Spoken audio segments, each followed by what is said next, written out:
আমাকে বিদেশ যাত্রায় নিষেধাজ্ঞা জারি করা হয়েছে, কিন্তু এই নিষেধাজ্ঞার কোনো কারণ চেয়ে কোনো সদুত্তর পাইনি। কখনো কোনো চক্রান্ত বা ষড়যন্ত্র বা কোনো রকম দেশ বা রাষ্ট্রবিরোধী কর্মকাণ্ডে জড়িত ছিলাম না।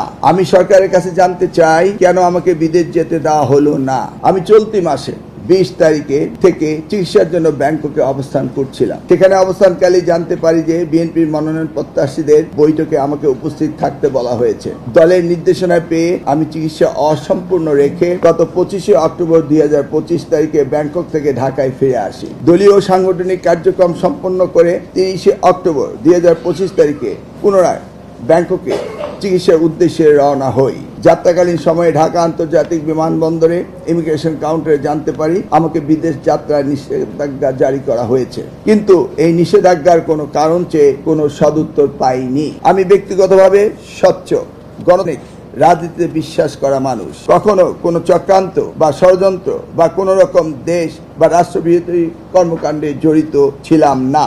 দেশ ও মানুষের ভালোবাসায় আমাকে আমেরিকার নাগরিকত্ব পাসপোর্ট সারেন্ডার করে রাজনীতিতে আসতে প্রেরণা জুগিয়েছে। পদ্মা সেতু, মেট্রো রেল এবং এলিভেটেড এক্সপ্রেসওয়ে নির্মাণের গর্বিত অংশীদার বসুন্ধরা সিমেন্ট। বিগত ফ্যাসিস্ট সরকারের আমলে আমি ও আমার পরিবার সহ সর্বস্তরের বিএনপি তথা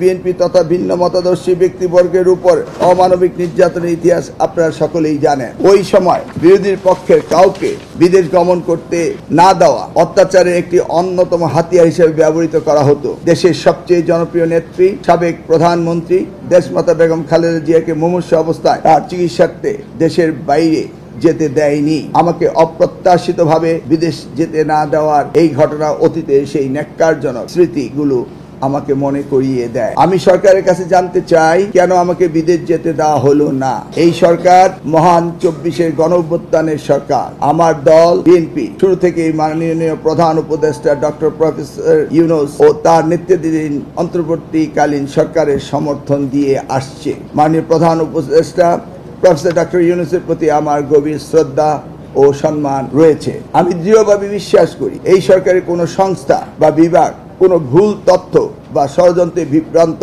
হবেন না, এবং আমি সহ দেশের সকল নাগরিকের সাংবিধানিক ও নাগরিক মানবিক অধিকার রক্ষার যথাযথ ব্যবস্থা গ্রহণ করবেন। আমি রাষ্ট্রের প্রতি আনুগত্য ও আইনের শাসন প্রতিষ্ঠায় সর্বদা সচেষ্ট আছি এবং থাকব। রাষ্ট্রের প্রয়োজনে দেশ ও মানুষের কল্যাণে সরকারের সাথে সর্বাঙ্গীন সহযোগিতা করতে প্রস্তুত রয়েছি।